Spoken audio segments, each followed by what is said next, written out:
We'll bring it over. All right. Give me one more check, Chris. Check, check, one, two, one, Oh two, yeah, one, two, check, check, check. you're coming in crystal clear. Uh, awesome. Nice. Give me 2 seconds here. All right, I had the audio on in the other room. Okay,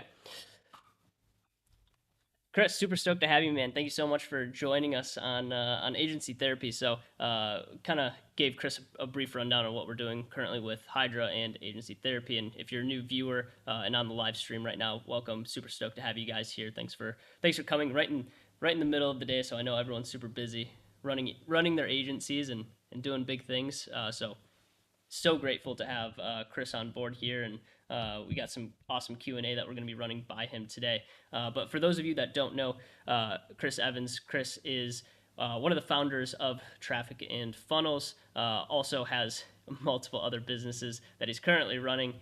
He's kind of known as more of like the behind the scenes marketing guru behind Traffic and Funnels, and took them to just a really sizable revenue in a pretty short amount of time. So super stoked to have him here. He's going to be able to answer a lot of questions that I think in the marketing space, a lot of people are very curious around, specifically around scale and being able to kind of grow a business that can have a team where they're very dedicated and they essentially will crawl over glass, broken glass to fulfill on that vision. And so, Chris, man, so stoked to have you here. Appreciate you taking the time. I know the schedule is always jam packed for you, and so I just appreciate you taking a little bit of time to jam with us today.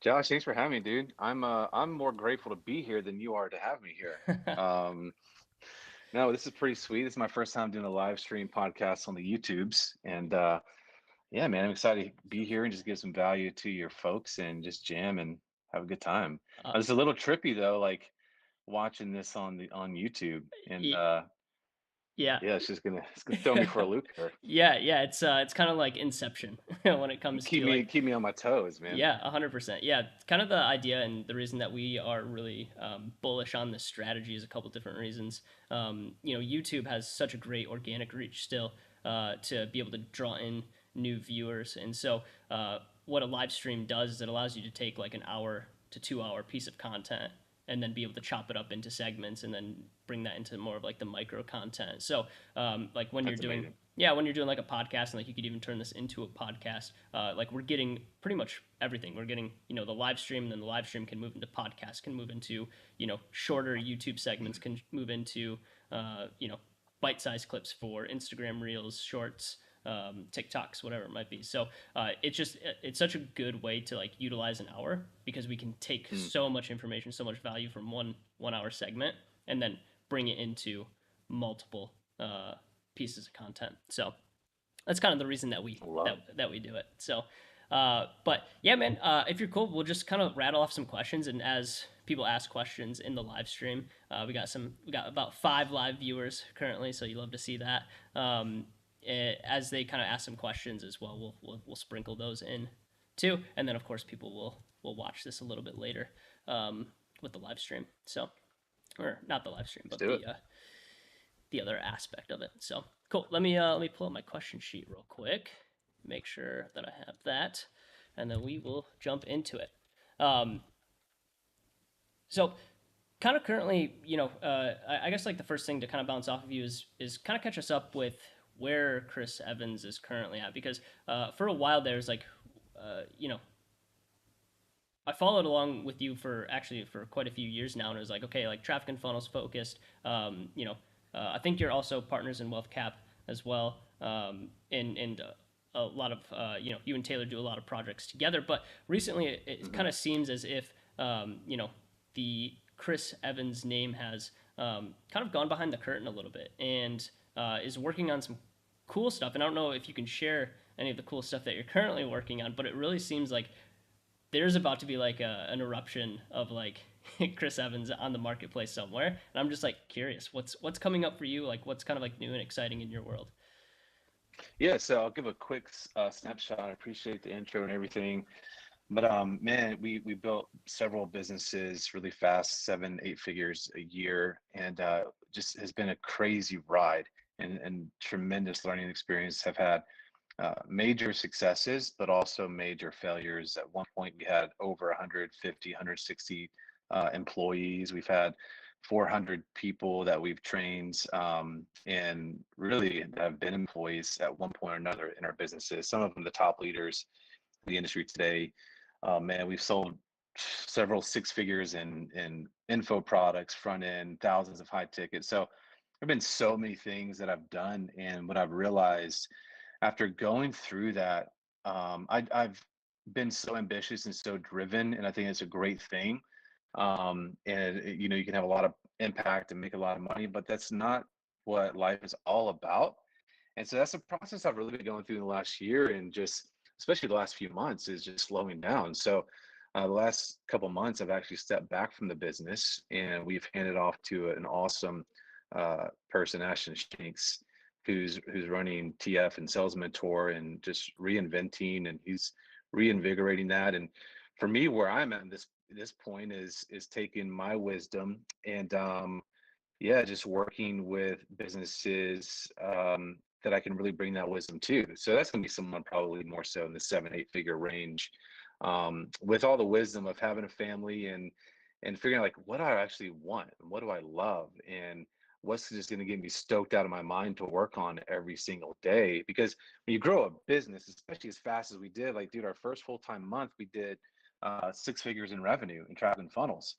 Jeez. And Sales Mentor, we grew that to 7 figures a month in like 4 to 5 months.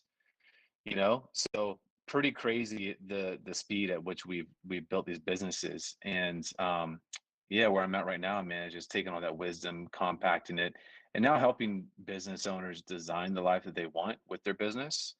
So pretty yeah, pretty exciting, Yeah. and just finding a different pace. Yeah, 100%. I love that. Love that. And it seems like you and Taylor have both kind of taken, a small step back to like, kind of like, Yeah, it feels like take a breather, but also to kind of reflect on some of the things that you're doing and try to figure out like what you guys are truly passionate about. So that's cool to see, to like, know that it's like, it's not always just like the hustle grind, but it's like, hey, we're going to pause for a minute. We're actually going to think about, reflect on the success that we've had so far and, let it lead us to what we want to do here in the next, probably 5 years, absolutely. right? So Yeah, yeah. Taylor and I are still friends, but we're just kind of doing some different things. And I yeah, think we've had a great partnership and we've done a lot of amazing things. But I think there's just things that we want to do a little bit differently. And it's good, man. It's like being at the place where we've been is you're so driven, you just want to run and run and run. But there is so much value in not running. There's yep, so much value in slowing down and hitting pause. Even people who, aren't at 7 figures, maybe, they're doing 20, 30, 40 grand a month. It's really important to figure out, that process.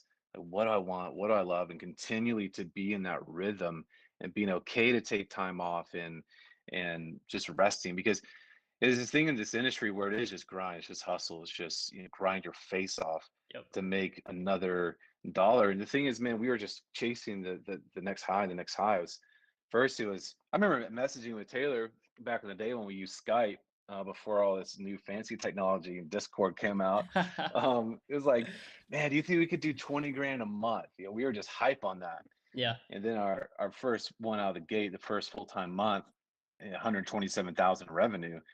But that was never enough, dude. Like the revenue was never enough. And it's something that, you know, in my older age and my wisdom, being okay with not having massive revenue, in a huge company, yeah. and just really designing life exactly how I want. So that is one thing I would give to anybody listening. Don't chase something because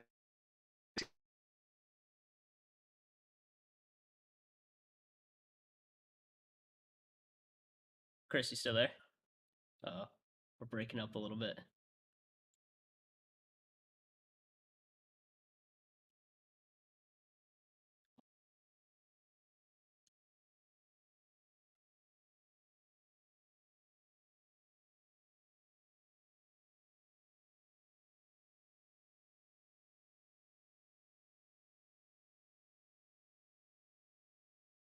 Yo, yo, yo. Chris, you still there?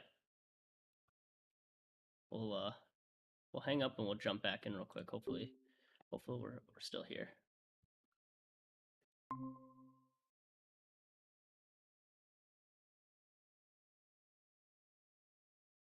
Chris, you still with us, brother?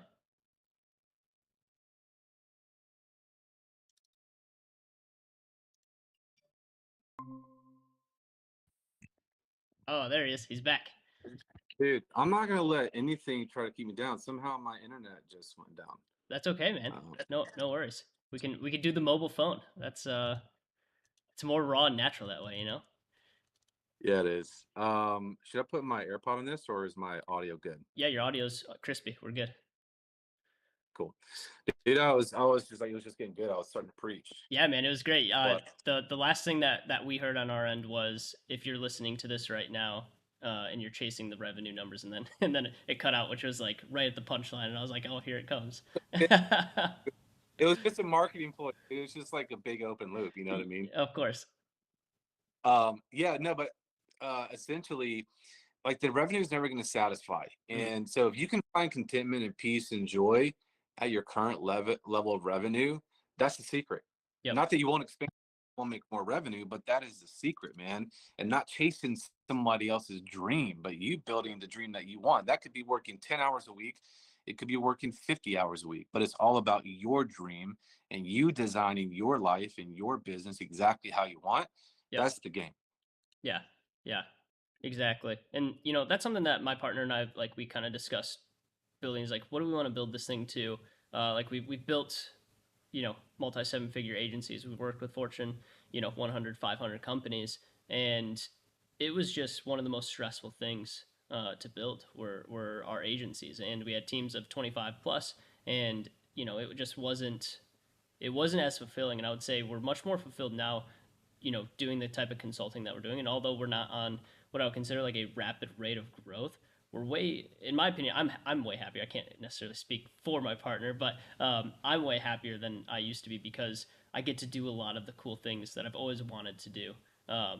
Whether that's travel, whether that is, take Thursday and Friday off and then have like a nice long weekend with my wife. Like those are the things that have filled me up way more than building a business that is going to be multi seven figures. And it's like, yeah, like it's cool and it's fun to say that we've done it, but I'm way happier now on a business that's only producing multiple six figures a year versus a business that I built that was producing multiple seven figures per year. 100%, dude. I posted about this on my Facebook, my profile a couple days ago. It's like when you build so fast and you don't have intention, Mm, what you'll is you'll realize that man, you've built so fast, and what you've built is a prison. yeah. Oh, dude, that's so good. 100%. Couldn't Yeah, agree more. Um, Good stuff. Well, we have some questions kind of starting to roll in from the chat. I'll knock out theirs because I feel like I want to make sure that we get their questions answered, and then if we have extra time, we can always get mine answered. But question from Jacob Johnson. So Jacob is a good buddy of mine. He is in the ecom industry, currently building a large supplement brand. It's kind of cool to follow his journey. But he said, "What's the biggest shift that took you from seven figures to eight figures in business, currently running at a mid seven figure ecom brand trying to get to the next level?" yeah, that's well. There's I guess a lot of big shifts, but you have to realize that at that point you're CEO. It's your business. You call the shots, and you really have to be dialed into your mission, your vision, and the values of your business. Mm, And that should be your business manifesto. And you have to set rules because all those things in your business, your mission, your vision, the values of the organization, really that become the culture in which sets the standards.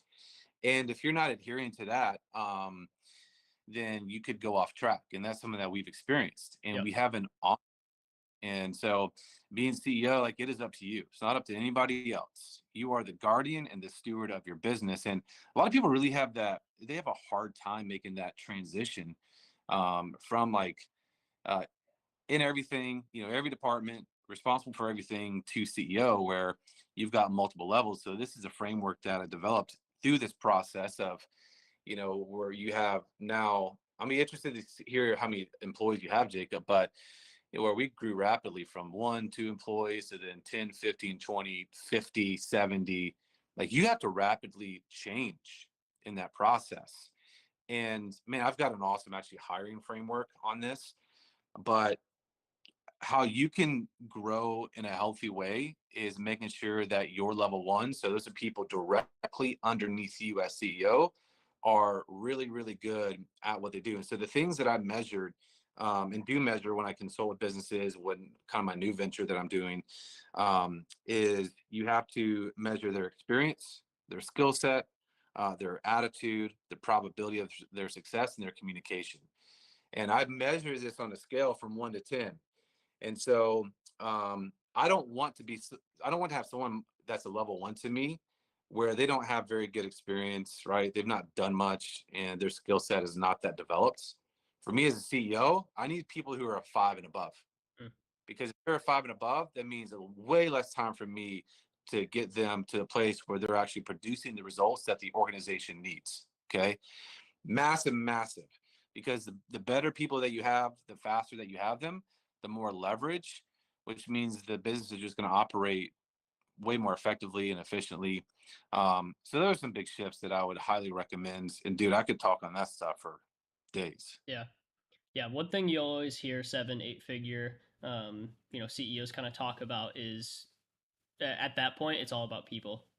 You can have the best systems, you can have the best lead generation, you could have, pretty much everything lined up as possible. But if the wrong people are in the wrong seats, then unfortunately, the organization just doesn't grow. And so it becomes all about the people at a certain point.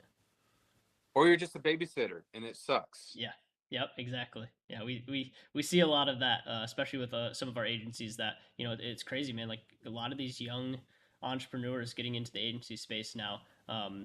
This is like their first stab at entrepreneurship, and they're absolutely crushing it. But they get to a point where they're at this like 100 to 200K monthly run rate, and they're like, oh, like I've never led a team before. I don't like you know I've been the person taking on all of the work. I've been the person kind of shouldering a lot of the responsibility of this organization, and they have a very hard time letting go of that responsibility.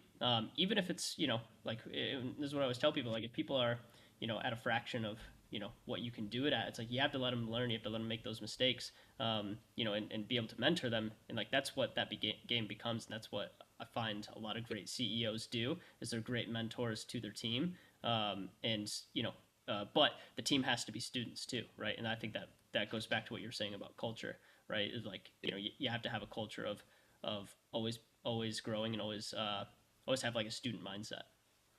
Yeah, absolutely.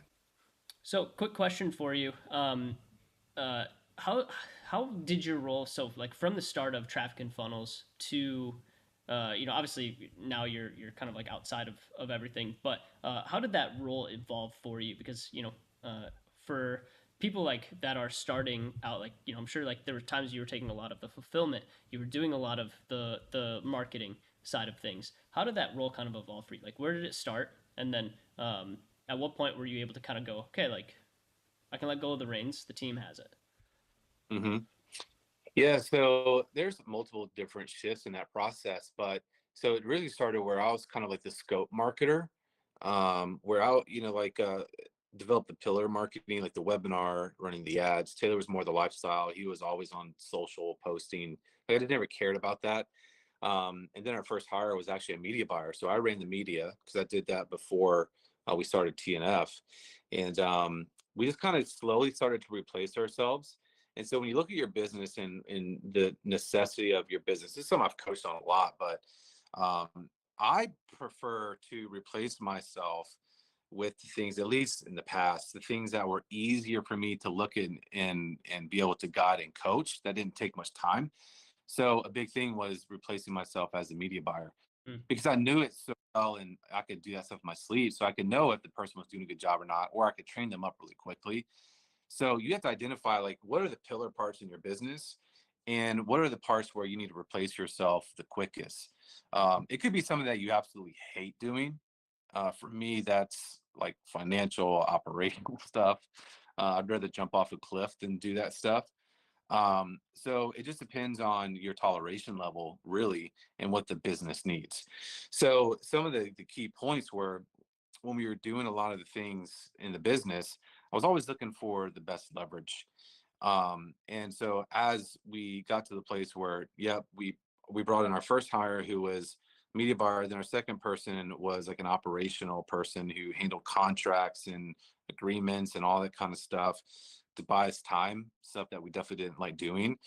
And then the next one was really a really good customer service, client success person. Um, and then we just, man, just continue to back out of all those key parts to where, uh, you wake up and you realize that, man, you've got really great pillars in each part of the business. So typically it's going to be marketing, right? It's going to be sales, um, delivery, and then operational things. So you have to write down, like, what do I love? What do I hate? What am I great at? What am I not great at? And decide which one you want to back out, um, first, Mm. especially as you have marketing and all that kind of stuff. Again, for me, I hate operations and finances. Like, dude, I remember getting on those financial calls with our team, and we had to outsource it. At that point back in the day, I was like, God, I can't do this.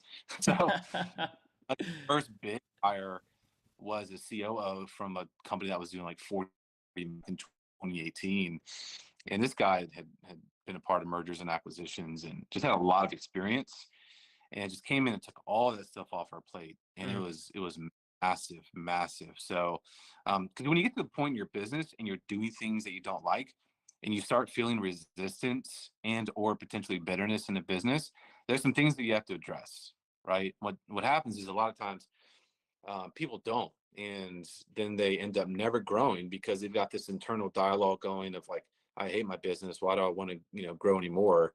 But it's just like things they need to remove off their plate, that will really open them up so they can stay in the enjoyment pocket. Mm. I love that. Awesome. Uh, Another question here. So your business partner is of course, Taylor Welch. And obviously you guys are doing some stuff separately. But how did you both come to the decision that partnering in business was the right choice? And we've kind of chatted a little bit on that partnership and how it's evolved. But this is something that we get asked a lot with our agencies. It's like, hey, do I bring on a co-founder? Do I bring on someone that can um, help me run this business? Like, how did you guys come to that choice together? Were you guys friends before this? Was it something that you're just like, hey, like we're both kind of good at these types of things? What did that kind of look like? Yeah, it was just, man, I think it really came out of friendship and seeing that we had very similar values, which is really important in partnership. Um, Very similar ethics and also work ethic. Because I had partnership before, and it was mostly me doing all the work, which is not fun, not enjoyable. And so when Taylor brought it up about us partnering early 2015, I wasn't ready because I had not had a great experience. But then when I saw like how much he just pushed and how he can move the needle, I was like, okay, because that was me, dude. Like I would work all night if I had to, and I mean I would push, push, push. So when I saw that he had like very similar level um, of time invested and excitement and enthusiasm about what he was doing, it's like, okay, this can make a lot of sense. Sure. And then in that we had really different gift sets and skills. It's like, okay, there's a lot of synchronicity here where we could really rapidly push and get to where we both want to go a lot faster by working together. So there were so many more positives than there were any negatives. And it was just like an accelerant, dude, just having that. And then we were able to talk ideas off each other and it just felt right. It just felt easy. Where so Taylor was more so like the spark and the starter and more of like an integrator, where I was more strategic, visionary, um, kind of building infrastructure and had more experience scaling things, especially as I was working with clients, scaling launches and webinar campaigns.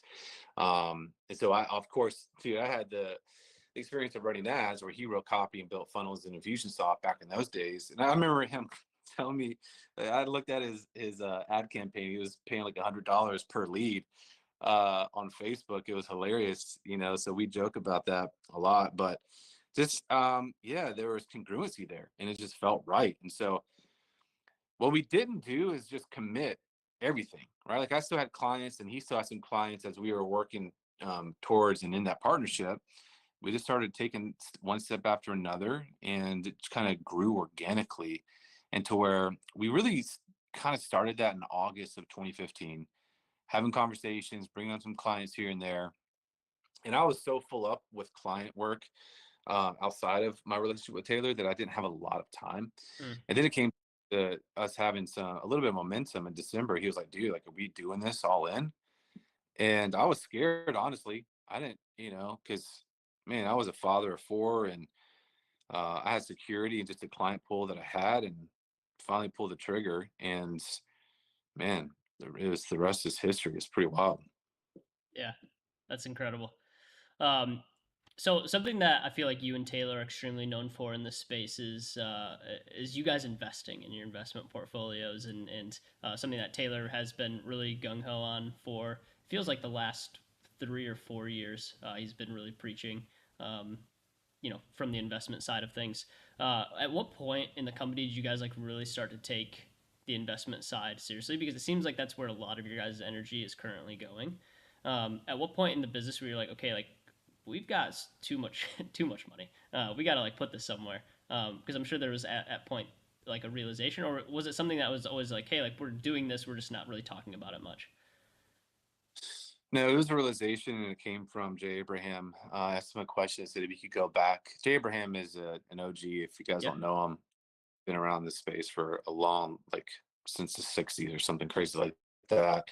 Um, but he's just made tons of money, and I just asked him like if you could go back and do one thing differently, what would it be? And he said invest and grow a portfolio. And so this is what we started doing. And that's everything's process and everything's dynamic, man. And we're always continually learning. Like we've had awesome successes in TF and Sales Mentor, but also failures. And it's the same with Wealth Cap.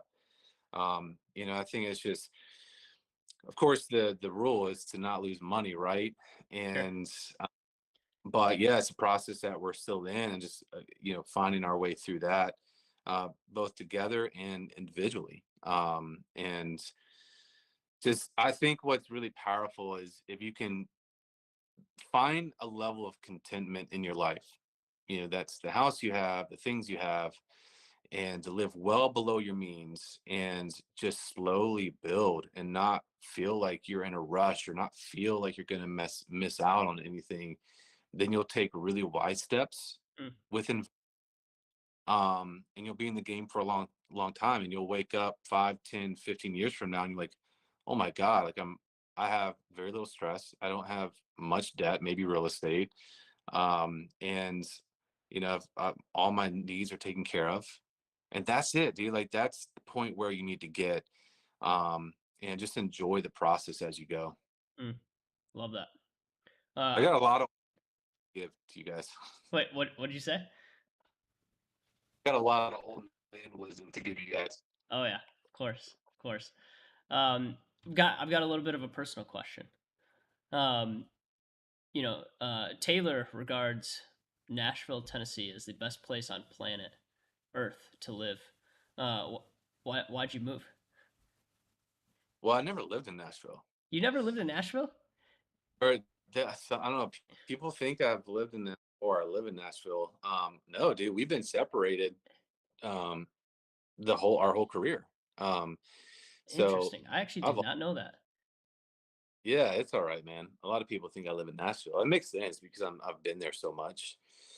And our corporate office has been there. But when we first started, yeah, I've been in Charlotte since '05. My wife and I lived in Europe before then, and then Taylor was in Memphis. Huh. And so, yeah, in our early days, he moved to Nashville. But that's all right, man. You'll get to know me better, as we go. For some reason, I thought you were here for some stretch of period, but apparently not. Because you live in North Carolina now, right? Yeah, Charlotte, Charlotte. Okay, go Pan. let's Uh, let's go. yeah, dude. Nashville's a great town, but man, you guys have terrible highway system there. Your traffic is awful. Oh yeah, yeah. Traffic is not great at all. Luckily, I work from home, so it's uh it's nice. Don't have to deal with it too much. Okay. Moving to like a little bit more serious question. That one was just for me. Um, something agency owners often suffer from is a high churn rate. And most service-based businesses, like at a certain scale, they will start suffering from some sort of churn rate because something kind of falls through the cracks. But from your perspective, um, what are some tips or tricks that you've kind of picked up on mitigating churn of clients? Like, how do you keep people like around for a long period of time, increase that lifetime value that we're always so fond of? Um, what are some Hmm. things that you've seen on that side? Because obviously you've had a very large service-based business, and I'm sure there were points that you suffered from high churn. What were some things that you guys did?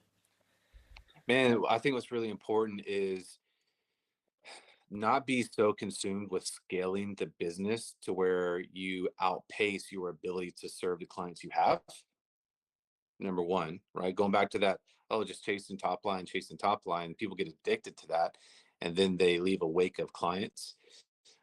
Number two, really dialing into who your perfect client is. Mm-hmm. Um, just being really good at delivering for those people, and also knowing who your not perfect client is and getting those people off your roster so that all of your effort and energy can go into serving your perfect client.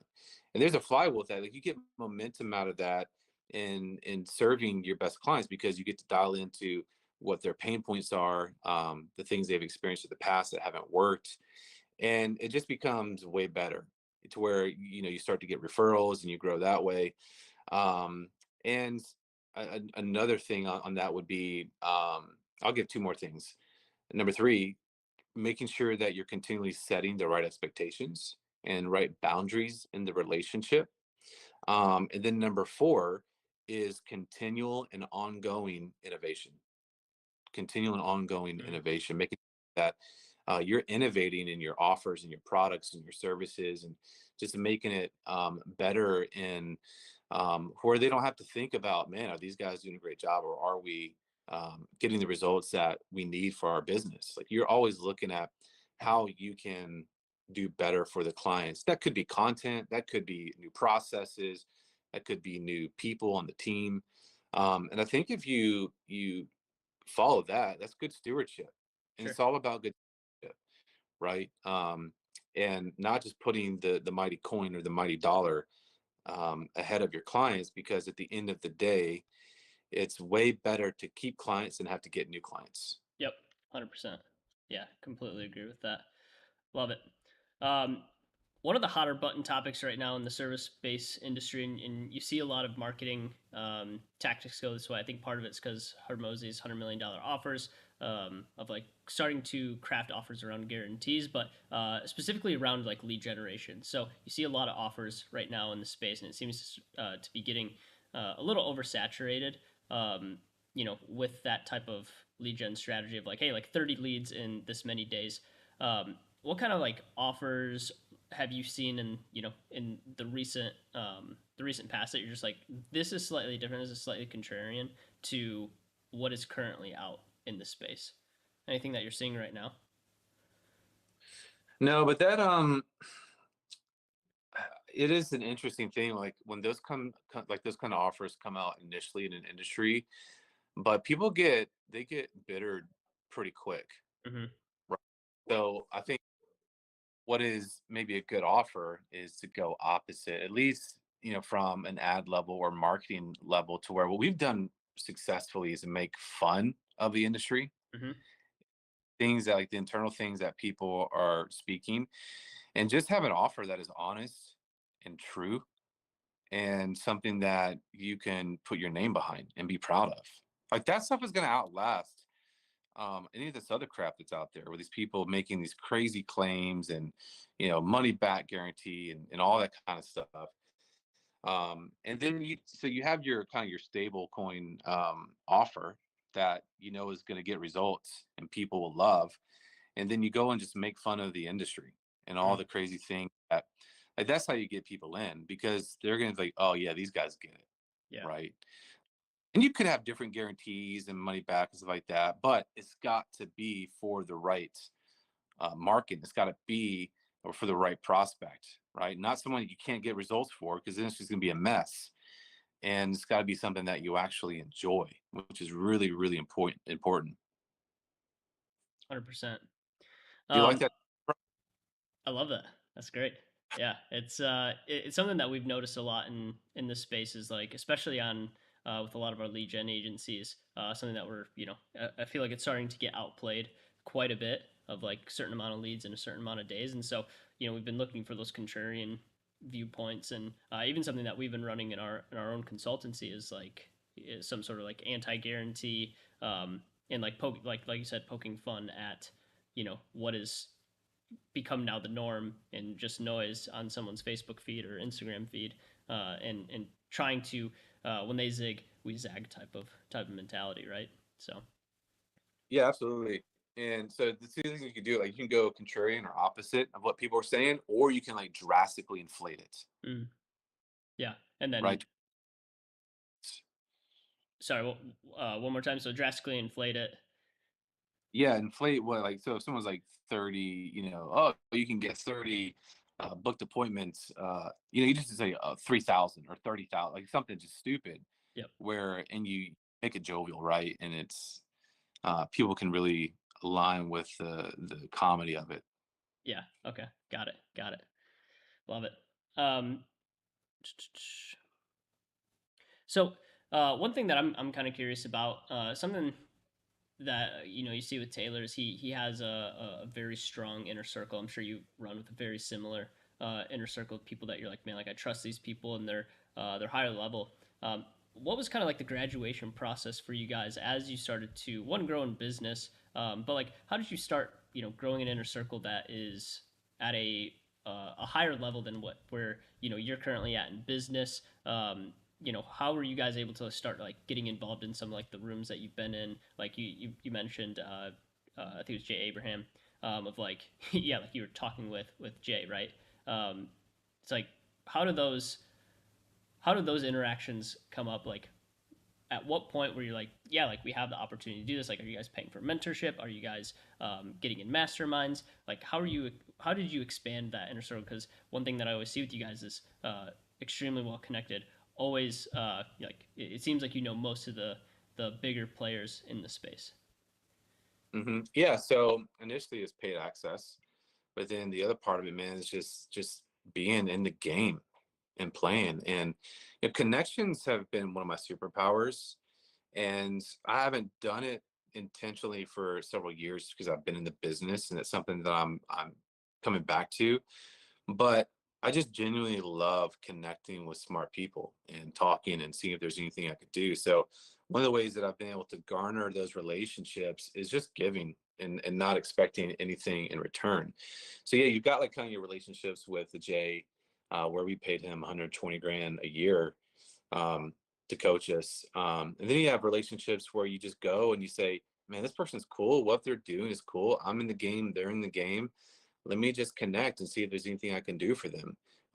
And look to be a resource and a fountain for people versus just trying to take from people. Hmm. If you can get that, where, man, I've got this thing where I can give them an idea, or I saw this on their copy or their legion or whatever, and actually just give them value, man, you'll build so many amazing relationships. And that's where the point, I can call so many industry leaders right now and they'll answer my phone, they'll answer the call because they know I'm not like just trying to suck them for their knowledge or, list or whatever, suck them dry. Sure. Um, but I really care about the relationship and being just friends. Yeah.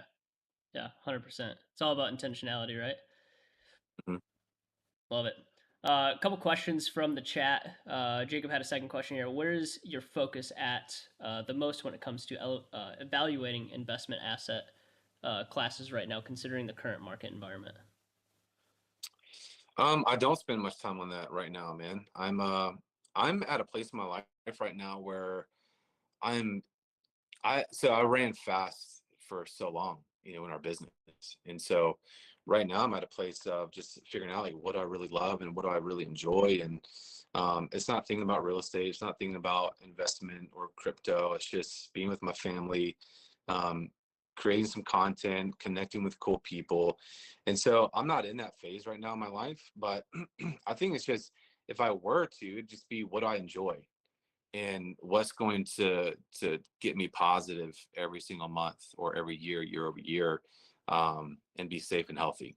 That's what I would go like. Simple is what I would look at, versus just trying to chase the most lucrative opportunity. Simple, safe over time. People really underestimate the power of time, especially young people. And so if you just do the right thing over a long period of time, it's very, very powerful. Love that. Another question here: at what amount of business or personal income would you even start thinking about investment over reinvesting in yourself versus your business? I mean, I think that's a really subjective question, right? It depends on what your necessities are and your bills.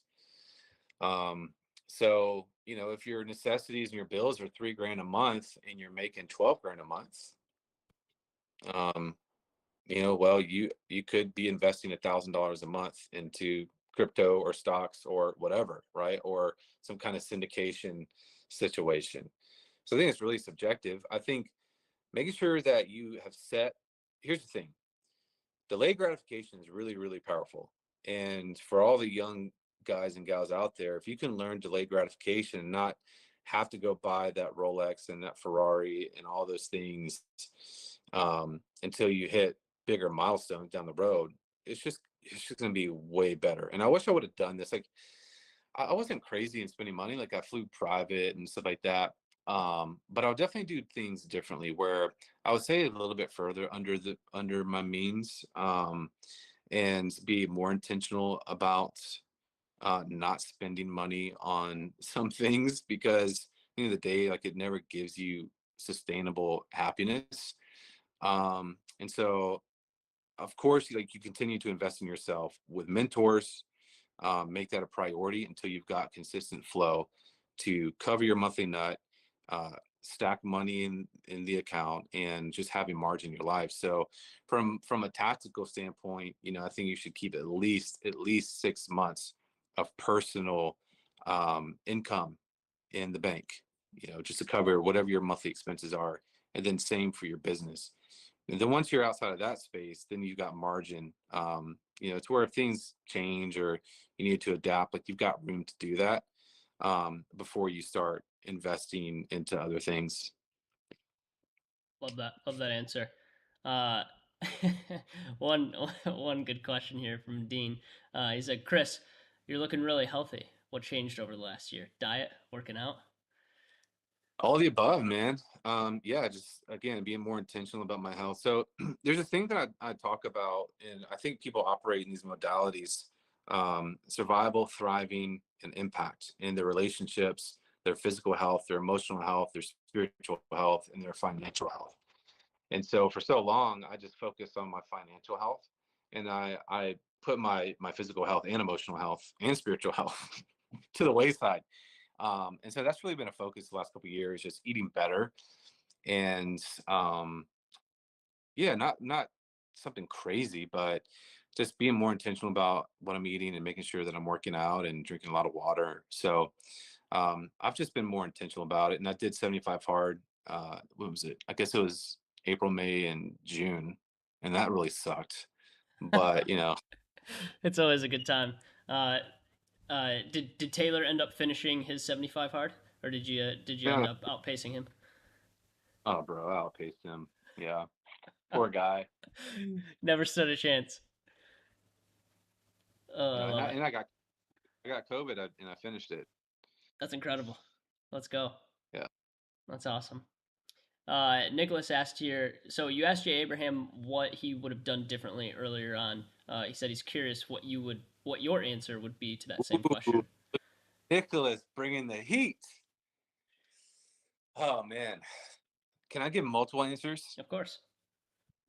Um, so I would, gosh, this is. I don't want to go maybe too deep, but one of the reasons why I grew my businesses so fast was based out of insecurity. I didn't grow up with a lot of money. Always had to work hard for things I wanted, and so I had financial insecurity and almost lost my house in 2012. Being a father of four, so I would learn to rest, and slow down, and be okay with not hitting the next high month over month. That would be a big thing. And find contentment in life. And I think I would have been a better steward with everything that I had, my time, my energy, my emotions, and my money. But it's just when this place when we run so fast and we never take time to figure out, do I love where I'm at in life? Right? Am I on pace with kind of my vision and what I have in store for my life? Again, you move so fast and you just end up building something that you don't love and you're bitter about it. And you can never get that time back. But you can always stop and say, okay, where do I see myself 3 months, 6 months, 12 months, 2 years down the road? And it cannot just be money and finances, right? And the new revenue level. It also has to be enjoyment and peace and satisfaction and contentment and designing your life and your business out of that place. That's one thing that I would do because yeah, we had great successes, but I think 100% we wouldn't have scaled as fast. And if we would have, I think it would have been from a better place, better motivation, um, and from, yeah, just really being aligned with what I wanted. Because growing the business so fast, what I've learned is after, I've run so hard, realizing that I was misaligned for some time. And I was doing things that I honestly didn't love.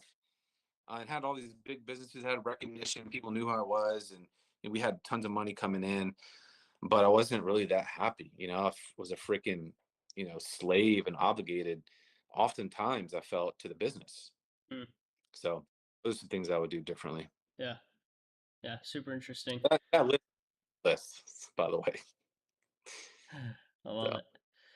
Um, paid acquisition is something that you guys leaned very heavily in on. I feel like for a lot of your client flow, right? Obviously, you guys had probably really solid referrals as well, but like paid acquisition was like the thing, and it feels like to fuel the sales team that you guys had, lead generation had to be on point. Was there any point in time where you're just like the trade off from what we're paying to acquire a client is not worth the paid acquisition model? Like were there any shifts that needed to happen there?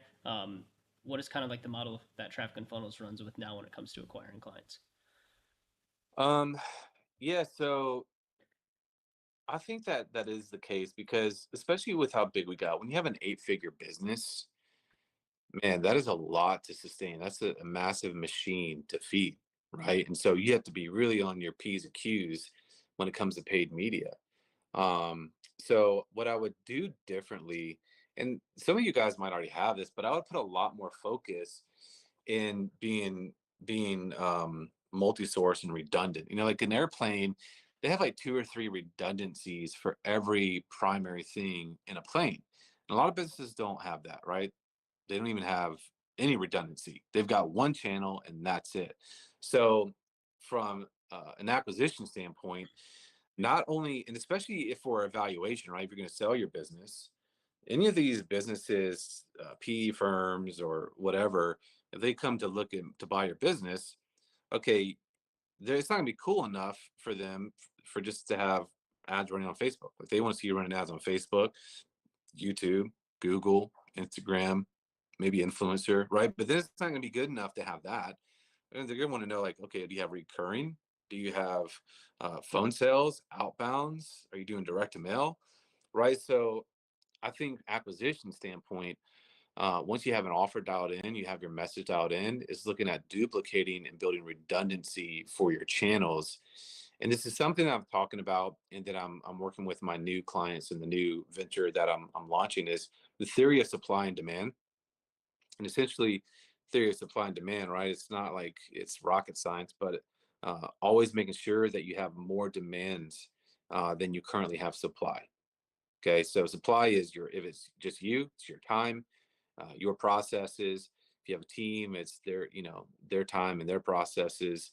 And so if your team can handle 20 clients a month, for example, then you should always have another 10, 20 clients waiting on a list for your services.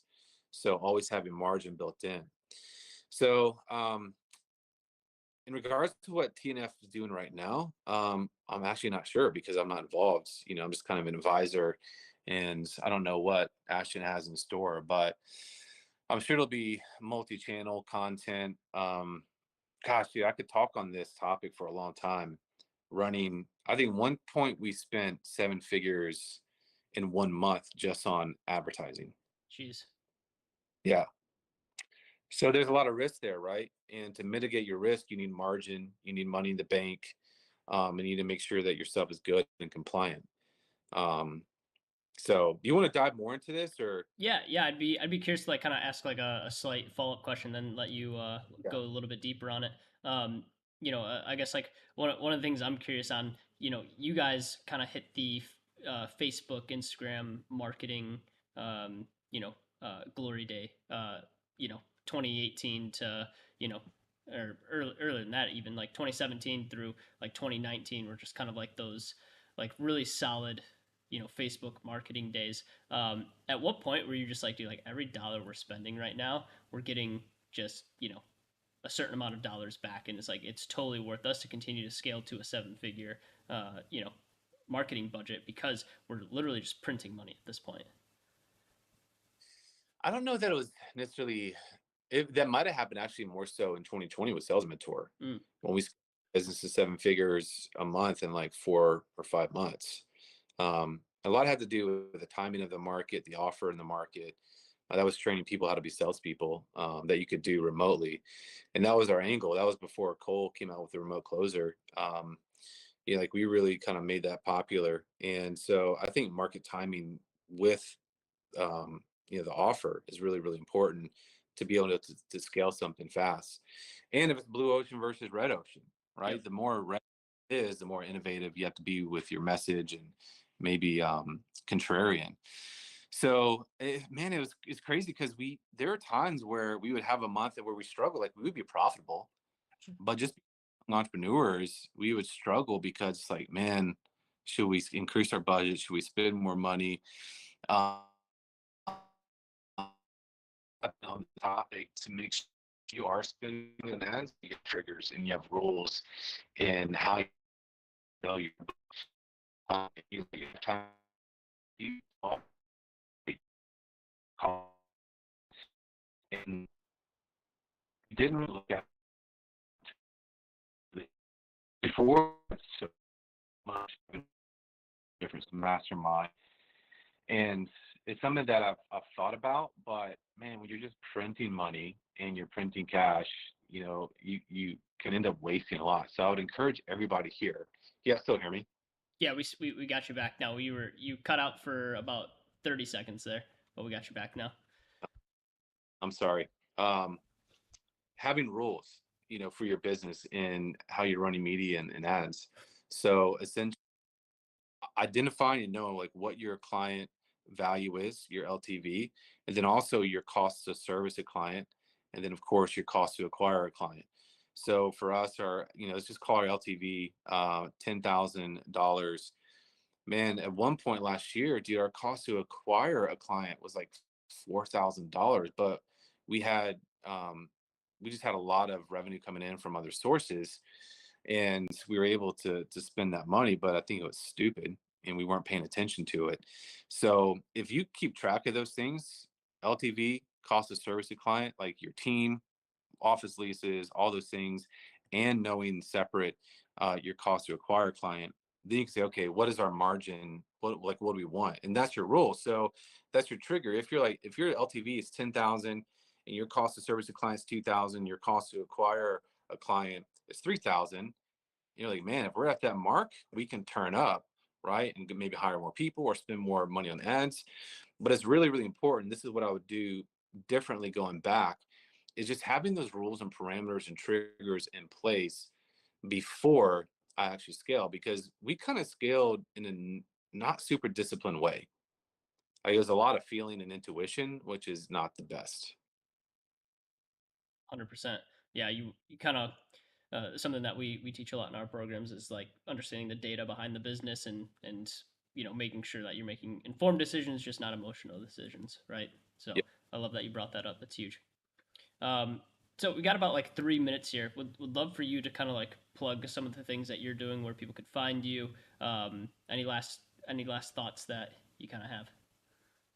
Yeah, so hit me on Facebook's facebook.com/Chris A. Evans. I'm putting content out there, some really valuable stuff. And what's next for me, man? I'm just gonna have a small mentor group and take some 7, 8 figure businesses and really make sure that their business is healthy. They have deep roots, great foundation in the business. So, and I think help set a lot of people free from these crazy expectations that entrepreneurs put on themselves for the rate they have to grow and what they have to do.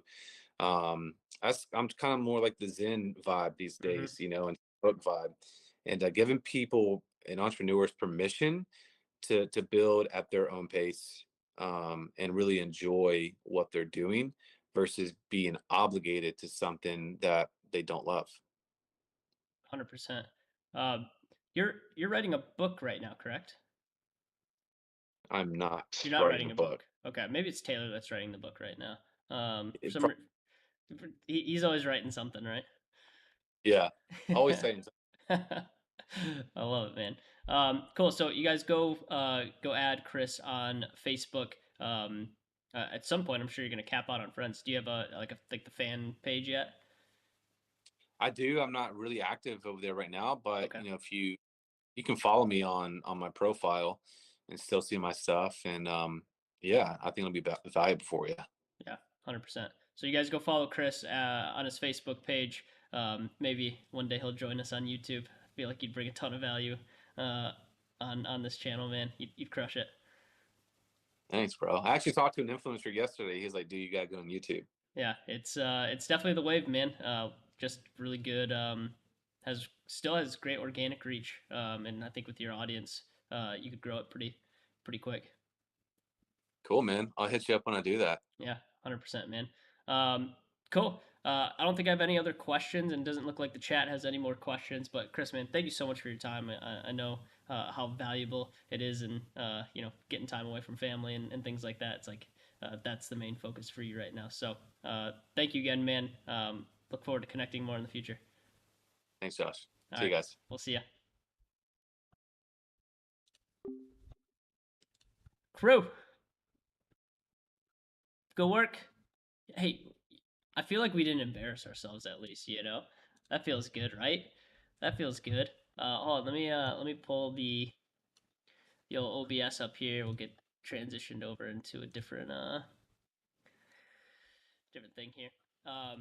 You guys, thank you so much for coming today. I appreciate your time. I appreciate you guys just chilling with us and asking some really awesome questions. Like actually really impressed with the level of questions that came through today.